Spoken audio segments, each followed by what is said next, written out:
দক্ষিণ দমদম পুরসভার নিয়োগ দুর্নীতি মামলায় গ্রেপ্তার হয়েছেন তৃণমূলের হেভিওয়েট নেতা সুজিত বসু।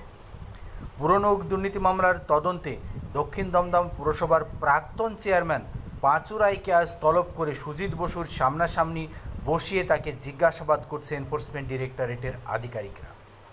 এই মুহূর্তে সিজিও কমপ্লেক্স থেকে সূত্র মারফত যে খবর আসছে তাতে পাঁচু রায় সুজিত বসুর সামনাসামনি বসিয়ে জিজ্ঞাসাবাদে বিস্ফোরক তথ্য দিয়েছেন। সুজিত বসুই যে মূল দায়ী তা তিনি স্পষ্ট করে দিয়েছেন এনফোর্সমেন্ট আধিকারিকদের সঙ্গে।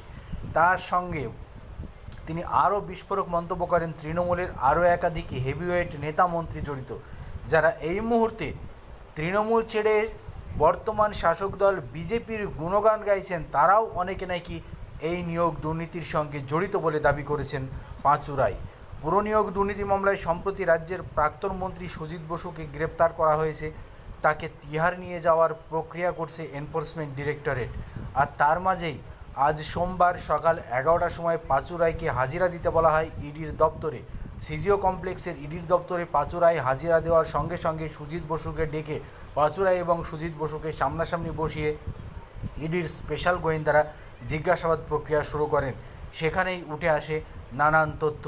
আর এবার সেই তথ্যের উপর ভিত্তি করেই তৃণমূলের সেই সব হেভিওয়েট মাথাদের ধরতে আরও তৎপরতা শুরু করবে এনফোর্সমেন্ট ডিরেক্টরেট।